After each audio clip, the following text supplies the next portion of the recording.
is real. Listen. The paranormal is real. The paranormal is real. Is it?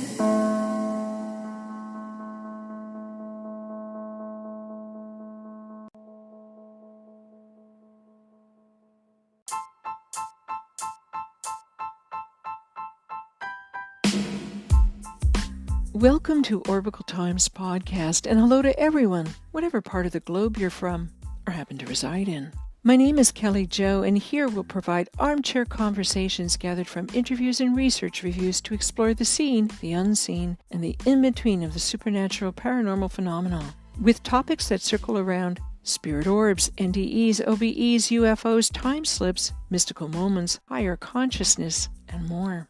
I hope that this cast will be our meeting place and judge-free zone where we can explore, learn, and grow through the telling of. This cast will be launched on a monthly basis or a bi-weekly schedule whenever I'm able to make contact with those in the know for their telling of. Speaking of those in the know and the telling of, have you had mystical moments or other supernatural paranormal experiences? Care to share on this cast? Then consider stepping into the light with your telling of, or send in your monologue for me to read on this podcast. Simply email orbicaltimespodcast@gmail.com for a chance to contribute to this cast.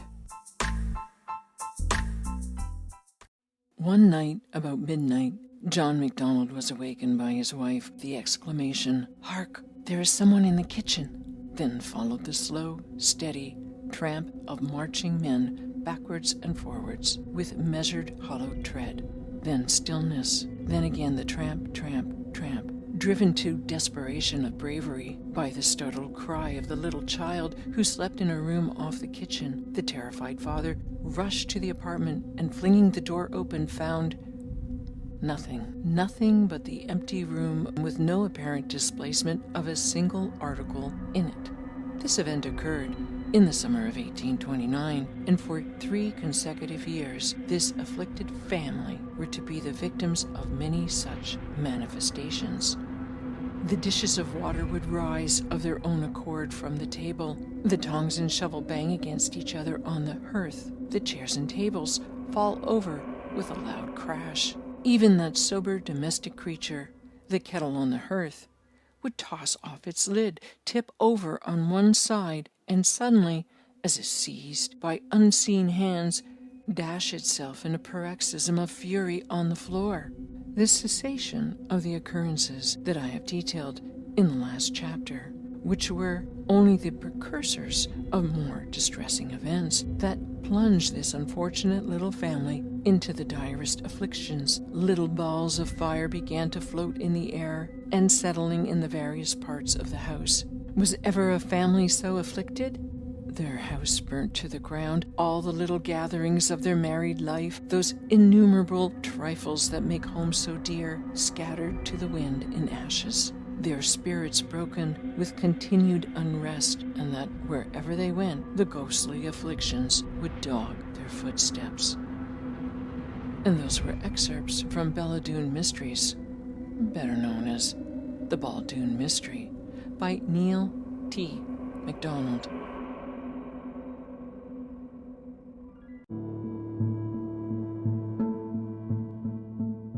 In this episode, we dip our toe into the Baldoon Mystery with Kaelyn Gregory, curator of the Wallaceburg Ontario Museum. Take a bit of a swan dive into folklore and legend entangled in mystery, such as a ghost story that has no ghost. Prepare for poltergeist activity that range from mischievous to malevolent force. Listen to a bit of foul play when a bird's wing gets winged by a silver bullet, and a supposed witch ends up with her arm in a sling. We also explore the Baldoon's Mystery History Room located at the museum, and who is that spirit that rides their elevator? And so, without further ado, let's get on with this interview. And a very warm welcome to you, Kaelyn. So very pleased that you agreed to this interview. Yeah, thank you so much for having me. I was very excited when I got your email that you were excited to learn more after your visit here. Yeah, absolutely. We were doing a mini exploration, if you will, of Wallaceburg's waterfront, or is that waterfronts? Anyways, area. And we came across the museum. And so we entered. And that's where I found out about this mystery through your Baldoon Mystery History Room exhibit. Do I have that name right? Mystery History? Kind of what we call it. It's a bit of a hallway, I guess you could call it. So we call it the mystery, and then once you leave the mystery portion of things, you start learning about the Baldoon history of kind of the settlement around the story. What does that mystery history room consist of, and what are some of the orchestrated happenings within that room? A portion of the museum's basement is dedicated to the settlement of Baldoon itself, as well as the Baldoon Mystery. Of course, it's kind of split in half. The Baldoon History Room focuses on why the first settlers came to Wallaceburg, kind of the forces that had them leave their homes in Scotland, how it was when they first arrived here, and then some of the struggles that they faced specifically during the War of 1812. And then the Mystery Room is a little bit more of a haunted experience. It's made to look like the interior of the McDonald family's cabin, and at the push of a button, it will trigger the curtains to close, and it will begin the retelling of the mystery in a very immersive way without giving too much away. Yeah, absolutely. But there is an image available of this room on our website at www.wallaceburgmuseum.ca. Is there any other events, although this may not be aired in time, but it might, if you have anything at the end of October, the beginning of November, feel free. I guess right now I usually leave that to the end, but go ahead if you want to plug away. Yeah, so every year the museum kind of shuts down to the public as a museum, and we fully put all of our energy into Halloween and spooky stuff, I guess. So every year we have a haunted museum. We run for 4 shows on the Fridays and Saturdays leading up to Halloween. This year we have added an escape room in the basement as well. That'll be available until November 3rd. And we had our first annual Witches and Zombies walk this year as well. So okay, cool. Very spooky spot. Okay. And before the main feature, could you be so kind as to describe what some of your responsibilities are as the curator there at the Wallaceburg Museum? So day to day, I mostly perform research for the museum and members of the public. I design and implement new displays and programming. I help coordinate some of our volunteer schedules and activities, but my main duty kind of revolves around the collection itself and managing what comes in, what comes out, what's stored, everything like that. And our museum here holds over 80,000 artifacts and documents and pictures. Wow. Kaelyn, before we plunge into this mystery, would you please provide some historical facts about the Wallaceburg Ontario Museum? Yeah, so the museum is actually coming up this June, will be its 40th anniversary. So we started here at the same location in 1984. Before this building was actually a museum, it was Wallaceburg's hydro office. So there's a substation and a coal chute and the whole hydro operation, I guess. That's still, a lot of those parts are still maintained in the building today. They're just not used for hydro. And before that, it was actually a town hall on this site because the land was donated by a veteran of 1812. And it was stipulated that the land always had to be used for municipal purposes. So at first it was a town hall and opera house, and then the hydro hall, and it had to have a opera house as well. And that's why today we are the museum and the Jean Gordon Theatre. So even when the museum was here, there was theater groups that utilized our hall. There's a stage up there. But since then, building codes have changed, so we're not actually able to host productions up there. That's a little bit more modern. I'm not sure exactly what year that actually happened, but for today it's used as a general hall and meeting space. You haven't had an opera happening there for a while. Yeah, some smaller productions and plays and stuff over the years, but nothing recently. Okay. When you go up to your second floor, there is a mural there a mural of Jean Gordon, who is who the hall is named for. And she was known during her life as Wallaceburg's diva. So she was around peak career probably in the 20s. She was on Broadway singing in opera houses, and she made a ton of records and traveled all around, but she always came home. Wallaceburg was home to her. She was buried here. Okay. Well, I'm going to circle back to her a little later on in regards to the correspondence that you and I had. You had made a reference to the elevator within the museum, but we'll get back to that. Hopefully, I'll remember at the end of this conversation. So now we're going to go on to the main feature, which is the Baldoon Mystery. I guess the deck is all yours, if you will, for your telling of, Kaelyn. So take it away. I guess it all started with the Baldoon settlement. Originally 15 families from Scotland all came on one boat to settle here, and they called it Baldoon. So one of the families, his name was Donald MacDonald, a second generation settler who started to experience some weird things. So John built his home right next to his father's home, right on the edge of the Sydenham River. So after John had built his house just down from his father's, one of the women who lived just behind him or just next to them, they had neighboring land. She was asking John to sell her some of his land. And apparently, for unknown reasons to us, he refused. So after that, a lot of different things started to happen at the homestead. The women of the family were sitting in the barn. The barn beams began to fall right into the center of what they were doing. So it started with one. They all kind of obviously panicked as if something almost fell on them. And the third fell, and they ran screaming out of the barn. Like, this is not normal. They kind of put it off. Maybe the barn was falling apart, as a bit older. You don't think too much of it. But then more and more really strange things would start to happen. So bullets would fly into the house hard enough to break the windows and enter the home, but then they would fall to the feet of those who were inside, not as if they were shot from a gun. After a while of this, one of their friends suggested to the family that they marked the bullets and chucked them into the river. They didn't want anything to do with them. So they were actually throwing them into the river at that point, but they would mark them. The same bullets would come back in the window the next time. That's how they can identify that it was the same ones coming back into the home. Yeah, so now they were concerned that not someone was just throwing spent bullets. They're wondering how the same bullets are washing down the river and re-entering the home. They heard a steady trampling of footsteps, even when everyone was asleep or no one else was in the home. Oh, the baby cradle. That was a big one for us as well. The baby cradle rocked itself so violently that family members were concerned that the baby would be thrown from it.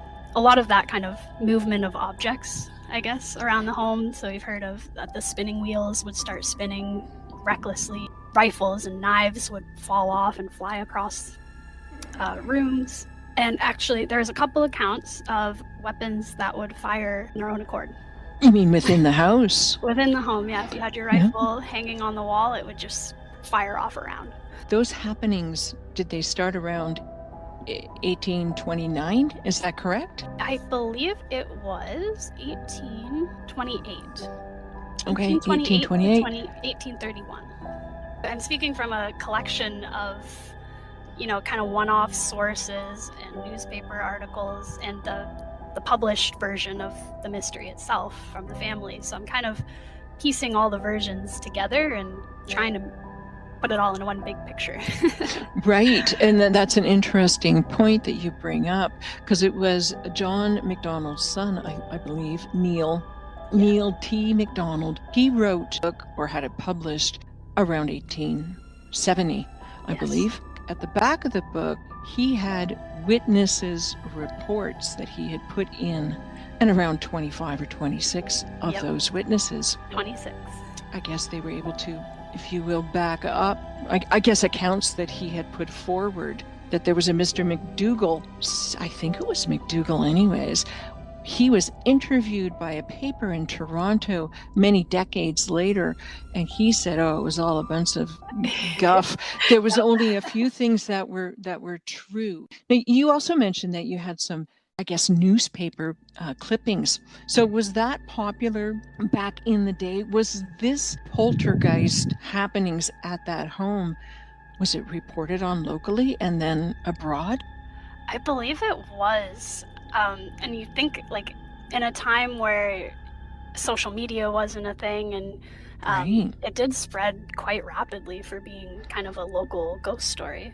So in the 20s, actually, a steamer from Detroit called the Thousand Islander. It was a excursion steamer, and one of their must-see locations was actually Wallaceburg and the site of the Baldoon Mystery, they called it then.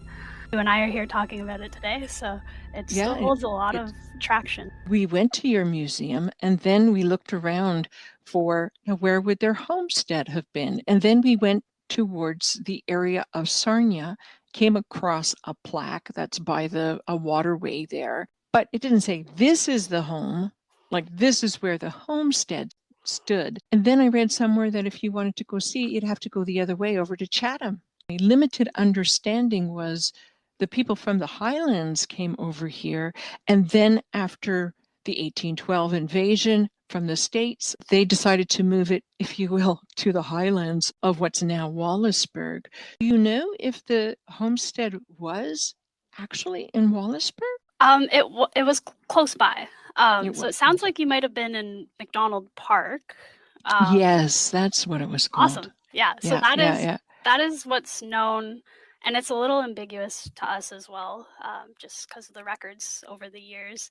But you're right, they did come and face way too many hardships, not being able to farm. Just it was their initial settlement was way too swampy, and again with that drew in more mosquitoes and sickness and malaria and all that. So they did move it, and then that is where essentially the happenings started. We can call like higher ground, I guess, right? Yeah, and actually where the mystery actually happened, where the house stood, that is gone now. It's part of a farm. And what happened to that original house eventually?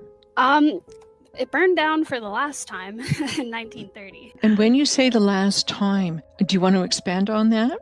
Well, I guess part of the mystery, again, multiple different accounts.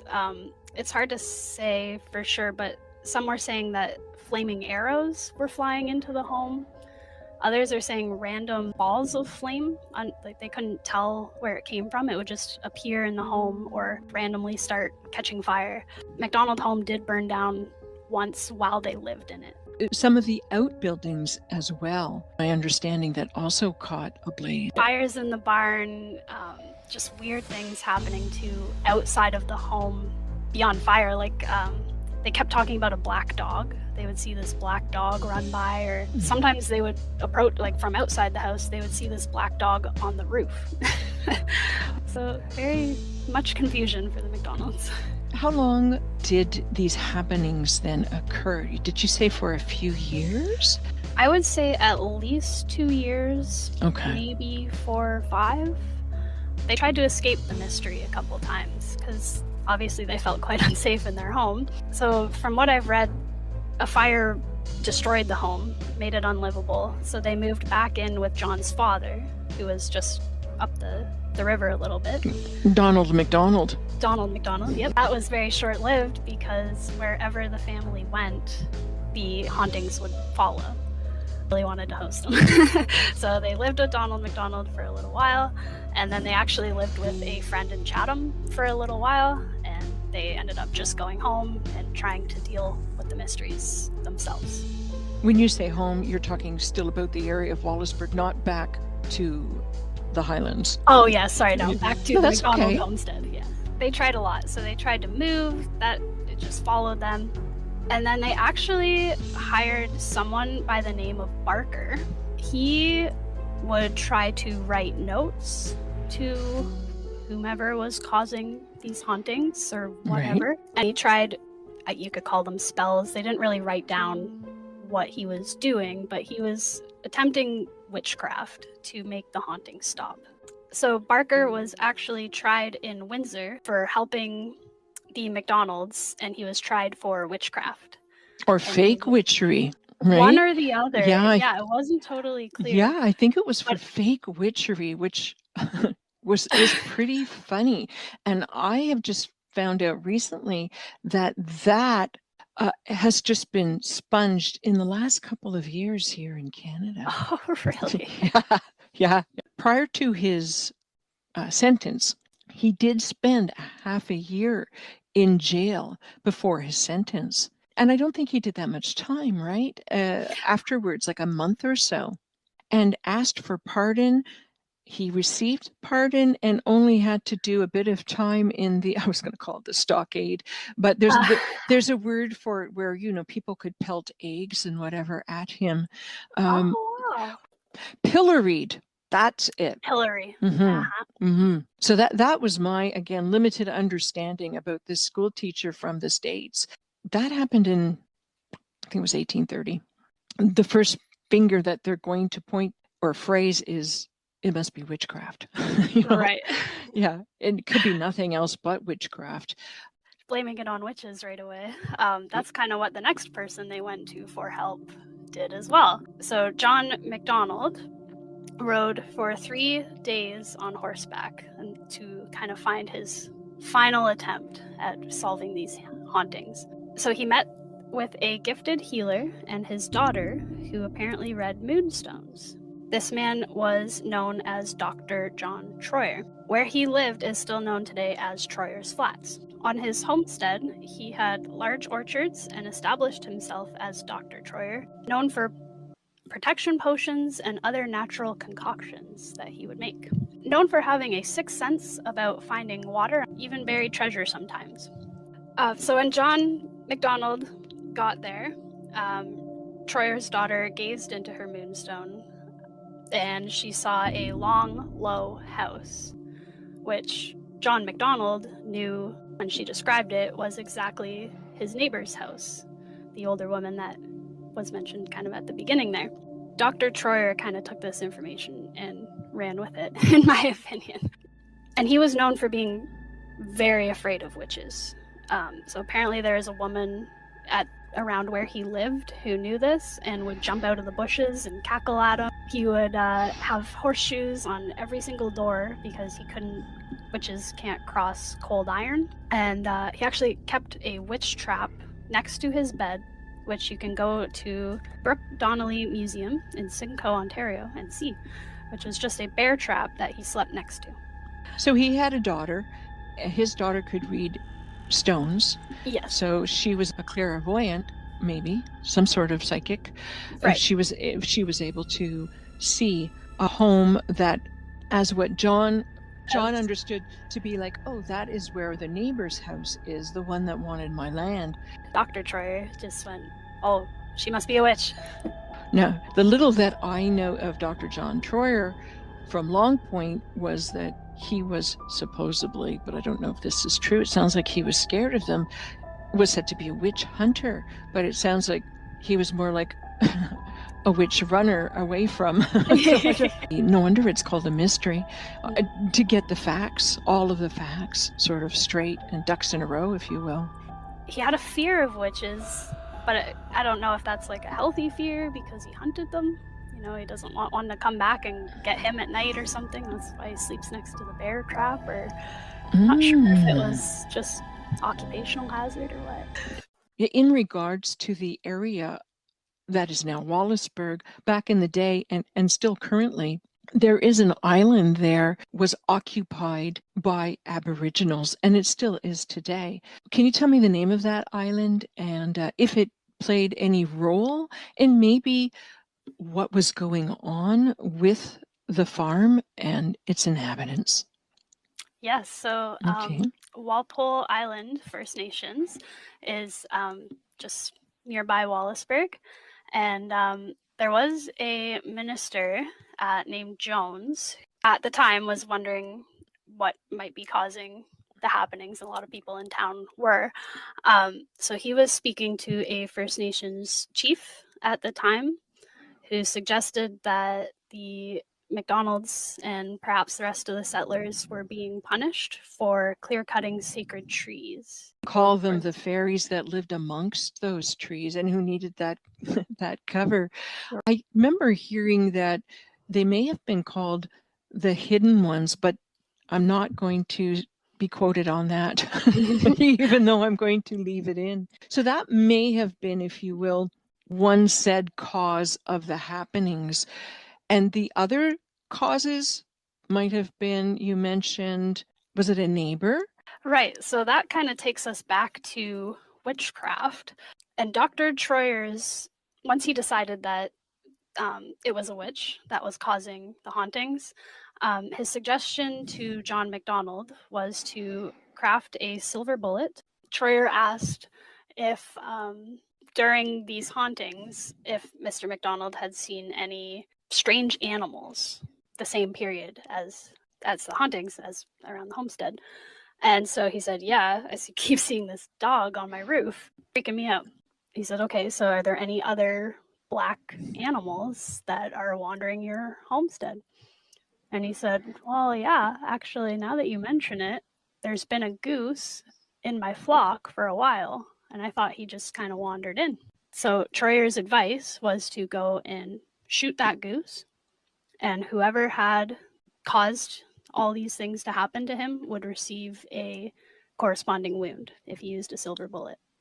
That's what he did, and he waited until he saw the goose again, all in his flock. He got it alone, and he missed his shot with a silver bullet, and he just clipped it in the wing. But then the hauntings stopped. So he saw his neighbor a few days later, or whatever it was, with her arm all bandaged up and in a sling. Okay, so he winged the wing of the bird. Yes. and then she was seen with an injured arm. Hauntings never happened again. Really? After that. Now, there are two endings to the story as well, where McDougall, a bunch of years later, said it's all fake. They all just stopped happening by themselves. He never shot a goose. Right. He never shot a goose. There never was the silver bullet. But he says there was hauntings, and they just kind of fizzled by themselves. But then some people say there's this big shooting a goose ending. Some say there were no hauntings. Some say they fizzled by themselves. It's a mystery. What do you think? I am a true believer of the goose story. Are you? Now, Wallaceburg has what I'll call a commemorative goose near the fire hall or police station. I believe it's always been there. That was erected in 2004. So in 2004 was the bicentennial of the entire Baldoon settlement. And so that's when the plaque at McDonald Park went up. The museum got a mural here of a big black goose and some other history of the settlement.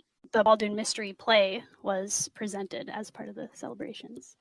Oh, well, back that up, because I didn't even know there was a play. And I was thinking that, gee, you know, this would almost make a pretty interesting play. So there was a play. Do you know who wrote that play? Oh, I could definitely look it up for you. Okay. We have a copy of it signed by all the actors upstairs. Do you know approximately what year that play was written? It would be it was 2004 when it was presented, so 2003, 2004. It was all part of a bigger bicentennial celebration. That's interesting. So was that popular, that play? I can't really speak that you're aware of? Honestly. Okay. I'm not sure. It was probably presented in our theater, though. Yeah, didn't hear about it, so I guess not. I was 6. Do you know if they're going to revive that? I think that would be so fun. Nothing in the works yet, but we do have the Baldoon Witch. So there's a woman who lives in town, and she comes out to all of our events, and she basically lives as the Baldoon Witch. Retell the story, and she's got a goose. Okay, just a second. Now, are you talking about an actual person that lives day to day as a witch? She's a very lovely lady. She's not a real witch. Okay. Well, yeah, there are people that do practice that. So you know what? I couldn't be sure. You just never know, especially walking around with a goose. No, she does it for our. So we do an event called Baldoon Days. She does it for other events. When's that? That's in September. It used to be called the Selkirk Fair. That doesn't happen anymore, unfortunately, but the museum has been trying to revive it a little bit the last couple of years with Baldoon Days. And I was just thinking about something again. I imagine that the land, or maybe the original land, where the Highlanders came to, or maybe... It was a very small town just on the outskirts, I think. On the outskirts of Wallaceburg, yeah. Do you know anything about Longwood? Because there was the Battle of Longwood, or Longwoods, maybe? Like Longwoods is towards London, I think. Is it? I think that that's where those hauntings were supposed to be, where they were walking through the woods and they heard all this commotion, but there was really nobody there. Oh, okay. That would make sense. Mm-hmm. But they also have the Battle of Longwoods every year. I think it does play some role, if you will, in this non-existent ghost of a ghost story. Anyways, is any of this fact? Exactly. Now, yeah. So speaking of if this story is factual, I'm sure that there are some parts that are you can research and then find information about. But it's hard to say if there really was a witch, if a silver bullet was shot or not, if it was the neighbor, if it was the fairies, who knows? And I'm going to guess that, is that why it's still called the mystery? Because nobody knows what the heck really happened? Pretty much, yeah. I think you got it. Like I would say all the characters we can confirm just through genealogy, and Troyer's Flats is now where Dr. Troyer lived, and all the McDonald's are definitely all real. Yeah, it's very mysterious how it ended, if it could happen again. Nobody knows what caused the last fire in the 1930s. So it's all It just combusted. So in December, actually. It was the middle of the winter, and it just burned down. And nobody was living in it. Nobody was living in it. Maybe it was some hooligans. Is this true or not? Who knows? Is it embellished? Maybe the whole thing is. But it makes for a good story. It sounds like that activity went from just sort of tricksters to something that ended up being malevolent. And that's what I love about the story, the mystery itself, and probably why it still holds so much track today in 2023, 200 years later. It's such a deep mystery. Yes, that's right. Well, let's circle back to Jean Gordon and the elevator.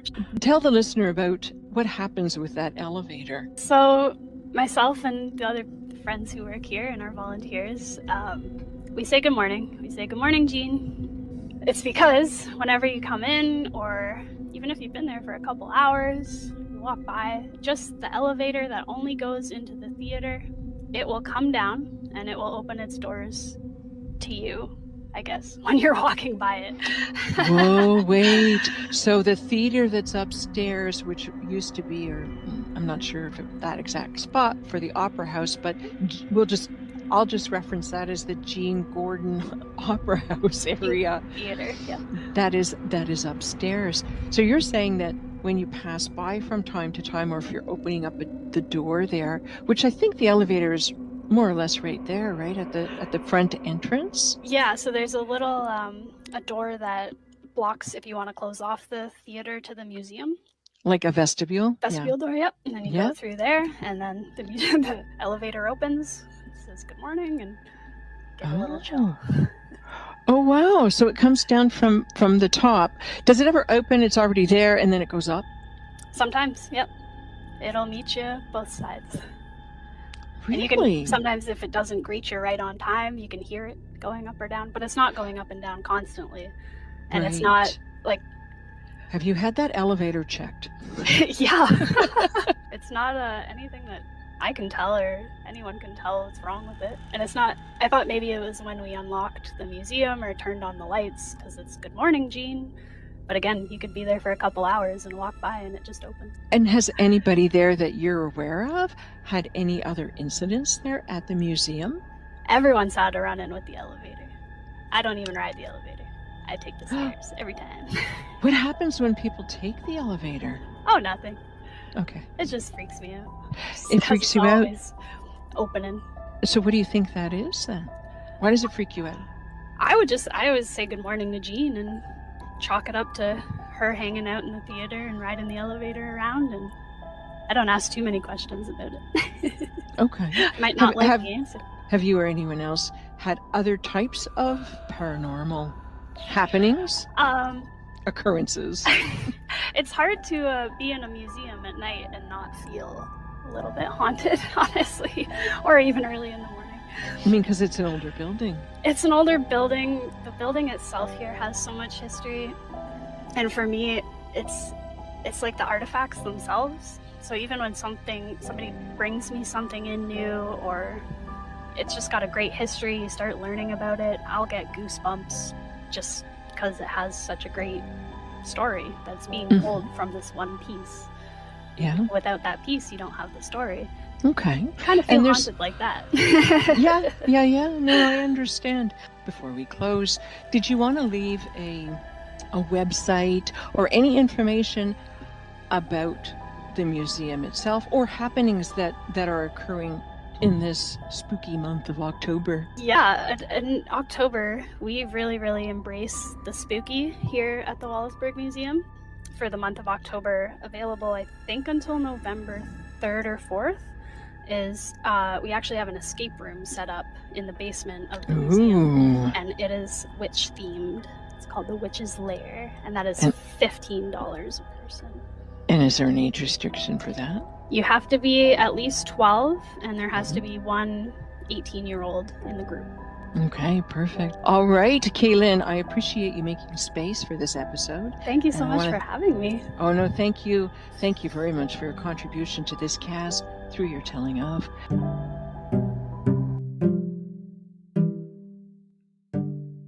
I would like to keep this cast a commercial-free zone. In light of that, please consider subscribing to my YouTube channels. All my orb videos are available by using the handle @SpiritOrbSightings, or visit my new channel with the handle @OrbicalTimesPodcast. If you've already subscribed, many thanks. For blogs, episodes, show notes, bios, images, and video, please visit www.orbicaltimes.com. If you enjoyed an episode, then please give a like or a share on Anchor, Spotify, Apple, or whatever podcatcher you happen to use. If you've already done so, much appreciated. Thank you for taking your time to visit these Orbical Times.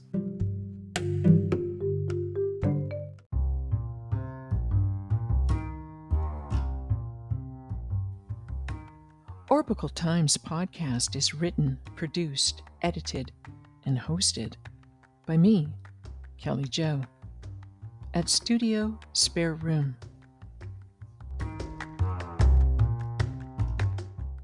I know that the paranormal is real.